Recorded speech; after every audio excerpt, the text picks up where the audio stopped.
Hello students, मैं हूं जितेंद्र कुमार। आज आप लोगों के लिए जो टॉपिक है वो है फाइलम निडेरिया या सिलेंट्रेटा के लक्षण। चलिए सीधे उसकी ओर रुख करते हैं। देखिए, संघ निडेरिया या सिलेंट्रेटा। निडेरिया की स्पेलिंग दोबारा लिख रहे हैं, देखिएगा, निडेरिया और सिलेंट्रेटा। तो एक ही बात है, या तो इसको निडेरिया कह देते हैं या सिलेंट्रेटा कहते हैं। तो दोनों ही नाम संघ सिलेंट्रेटा के ही हैं। सिलेंट्रेटा भी इसी को कहते हैं और निडेरिया भी इसको कहते हैं। और निडेरिया का अगर हम शाब्दिक अर्थ देखें तो इसको निडेरिया को कहते हैं नीडल बियरर्स। नीडल बियरर्स का मतलब होता है सुईधारी, यानी कि वो जीव इसके अंतर्गत आएंगे जिनमें सुइयां पाई जाएंगी, यानी नीडल्स पाई जाएंगी। और इसके एग्जाम्पल हैं, देखिए, हाइड्रा, फाइसेलिया, ओबेलिया, ओरेलिया और मैट्रीडियम आदि। हाइड्रा और फाइसेलिया को समुद्री युद्धपोत भी कहते हैं। इसको हम समुद्री युद्धपोत भी कहा जाता है, क्योंकि इसकी जो शेप है समुद्री युद्धपोत जैसी होती है, नौकाकार शेप का होता है। और देखिए, और सिलेंट्रेटा का जो शाब्दिक अर्थ है वो दो शब्दों से मिलकर ये सिलेंट्रेटा बना है। एक तो पहला है सीला, जिसका मतलब है कैविटी यानी कि गुहा, और दूसरा है एंटीरोन, और एंटीरोन का मतलब है गट यानी कि आंत। इसको हम हिंदी में कहते हैं जठर वाहिनी गुहा, जठर वाहिनी गुहाधारी। यानी कि जो आंत है या पेट है, तो आंत के अंदर जो स्पेस है, पेट को क्या कहते हैं, जठर वाहिनी का मतलब है आंत्रवाहिनी भी कहा जा सकता है इसको, यानी पेट के अंदर जो खाली स्पेस होगा तो जठर वाहिनी गुहा धारी भी इसको कहते हैं। तो नाम से ही स्पष्ट है कि ऐसे ये प्राणी जिनके अंदर क्या है, शरीर के अंदर एक कैविटी पाई जाएगी, ठीक है, और उस कैविटी को सिलोंट्रॉन कहते हैं। इन प्राणियों के शरीर के अंदर जो कैविटी होगी, चलिए इसके लक्षण, उसको हम सिलेंट्रॉन या जठर गुहा कह देते हैं। चलिए इसके बारे में बात करते हैं सीधे। इनका ये जो प्राणी हैं, ये फ्रेश वाटर में, इनका अगर हम बात करें, ये कहाँ कहाँ पाए जाते हैं, फ्रेश वाटर में और मैराइन वाटर में ये मिलते हैं, यानी कि समुद्री जल में और स्वच्छ जलीय तालाब में ये पाए जाते हैं।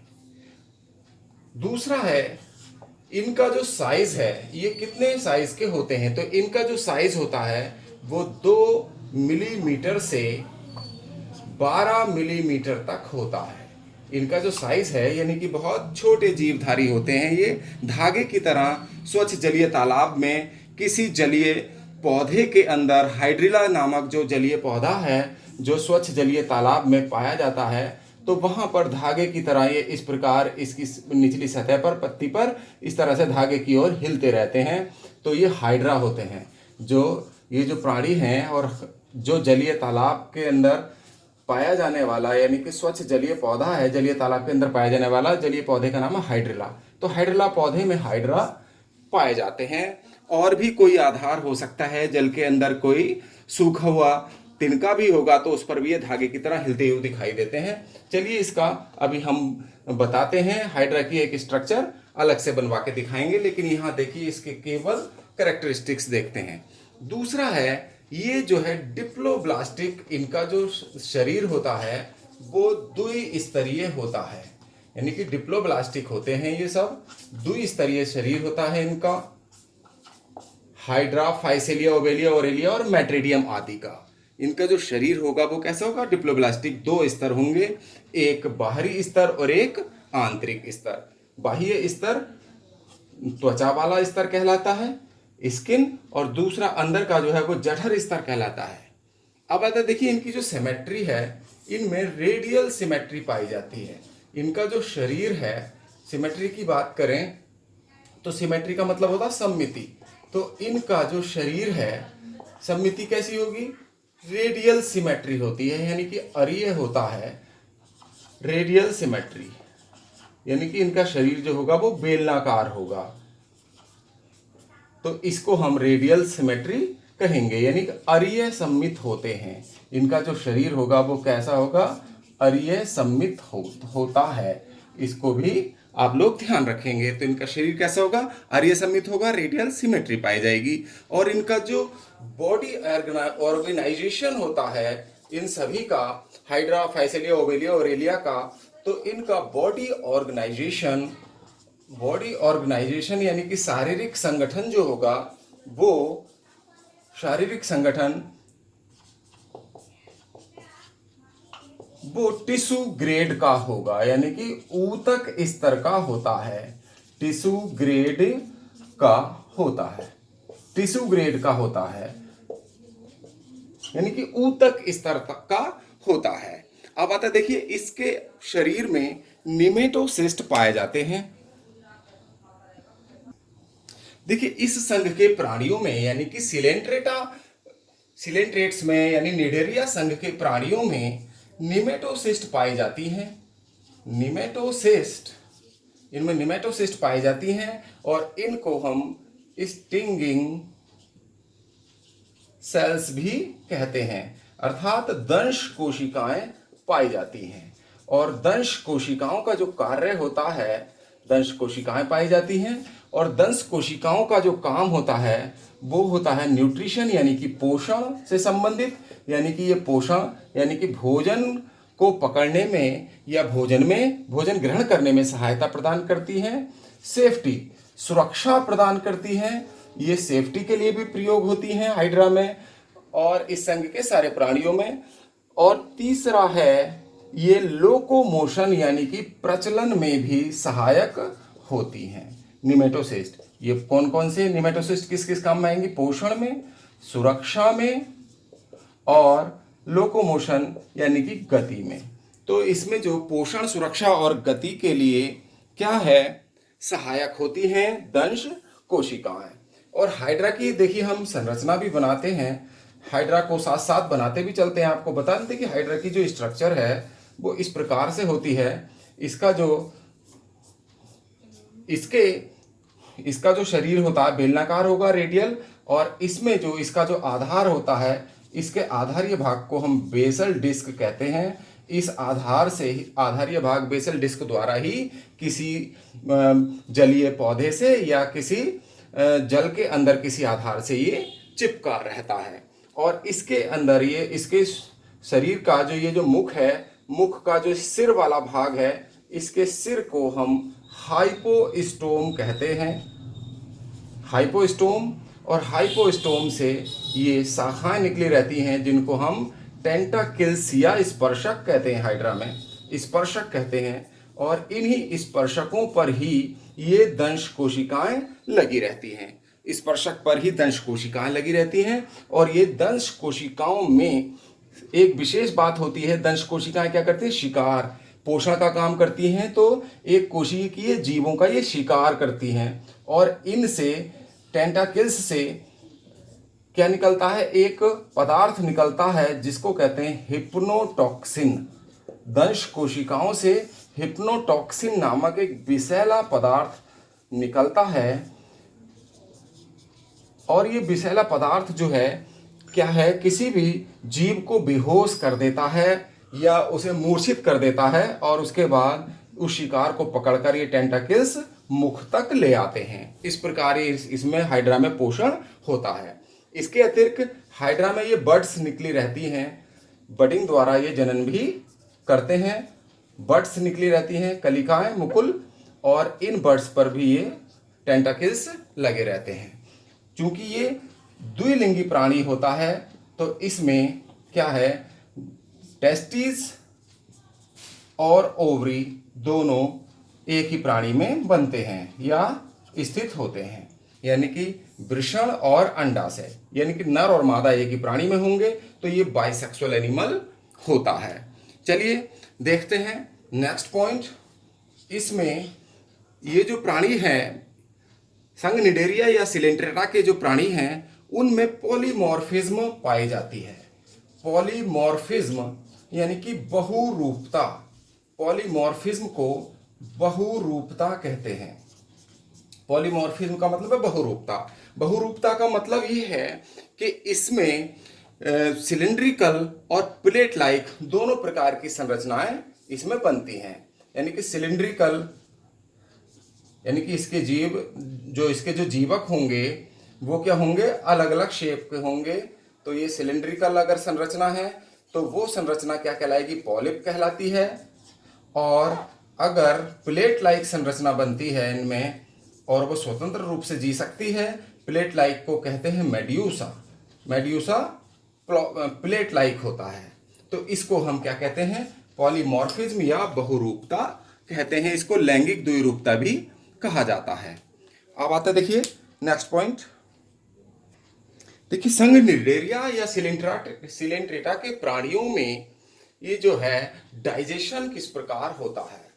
जो डाइजेशन है यानी कि भोजन का जो पाचन है वो पहले तो क्या होता है, इसके अंदर जो हाइड्रा है या तो हाइड्रा के अंदर जो इस गुहा होगी तो इस गुहा को हम क्या कहते हैं, सीलेंट्रोन कहते हैं। सीलेंट्रोन जठर गुहा को हम या आंतरिक गुहा को हम सीलेंट्रोन कहते हैं। और यही स्पंजों में इस गुहा को क्या कहते हैं, स्पंजोसील। आपने पोरिफेरा में पढ़ा। तो पहले तो डाइजेशन कहाँ होगा, सीलेंट्रोन यानी कि जठर गुहा में होता है। जठर गुहा यानी कि सीलेंट्रोन। तो पहले पाचन क्या होता है, सीलेंट्रोन में होगा। तो सीलेंट्रोन का मतलब है ये कोशिका के अंदर नहीं हो रहा है। तो इस प्रकार के डाइजेशन को क्या कहेंगे, एक्स्ट्रा सेलुलर डाइजेशन कहते हैं, यानी कि बाह्य कोशिकीय। तो ये बाह्य कोशिकीय होता है पहले, और उसके बाद यहाँ कंप्लीट नहीं हो पाता भोजन का पाचन। तो बाद में क्या हो जाता है, ये फूड वैक्यूल्स में अपच भोजन यानी कि अपचित पदार्थ, यानी कि पूरी तरह से जो पचा हुआ नहीं है, इनडाइजेस्टेड फूड जो होता है, अपचित भोजन जो है वो यहाँ फूड वैक्यूल्स में चला जाता है, यानी कि खाद्य धानियों में या खाद्य कोशिकाओं में। और उसके बाद यहाँ फिर डाइजेशन होता है, यानी कि कोशिका के अंदर पहुंचकर। तो इस प्रकार के डाइजेशन को क्या कहेंगे, इंट्रासेलुलर डाइजेशन होता है। इंट्रासेलुलर का मतलब है अंतः कोशिकीय, यानी कि कोशिका के अंदर। तो कोशिका के अंदर किसकी तरह हो गया, ये प्रोटोजोआ संघ की तरह हो गया, और ये मेटाजोआ संघ के विकसित प्राणियों की तरह इसमें एक्स्ट्रासेलुलर जठर गुहा के अंदर पाचन पाया जाता है। ये दो स्थितियां यहाँ बन जाती हैं। उसके बाद देखिएगा इसमें जो नेक्स्ट पॉइंट है, इन प्राणियों में नर्वस सिस्टम भी पाया जाता है। नर्वस सिस्टम यहाँ डेवलप हो जाता है, जबकि पोरिफेरा में और संघ प्रोटोजोआ में ये नर्वस सिस्टम उपस्थित नहीं होता है, प्रेजेंट नहीं होता, वहाँ एब्सेंट होता है। यानी कि तंत्रिका तंत्र, सरल प्रकार का तंत्रिका तंत्र संघ सिलेंट्रेटा में विकसित हो जाता है। इस प्रकार ये इनका नेक्स्ट पॉइंट हो जाता है। इसके अलावा हाइड्रा में जो रिप्रोडक्शन है यानी कि जनन है, तो रिप्रोडक्शन दोनों विधियों से होता है, एसेक्सुअल और सेक्सुअल, यानी कि अलैंगिक और लैंगिक दोनों विधियों से रिप्रोडक्शन पाया जाता है। और असेक्सुअल रिप्रोडक्शन बडिंग द्वारा होता है, बाय बडिंग, यानी कि मुकुल बनते हैं। हाइड्रा का शरीर है और हाइड्रा के शरीर पर बड्स बन जाती हैं। ये हाइड्रा है और हाइड्रा पर क्या बन जाएंगी, बड, और ये बड शरीर से अलग होकर फिर नए हाइड्रा को जन्म दे देती हैं। इस प्रोसेस को हम क्या कहते हैं, बडिंग कहते हैं। तो यहां देखिए आप लोगों ने देखा बडिंग।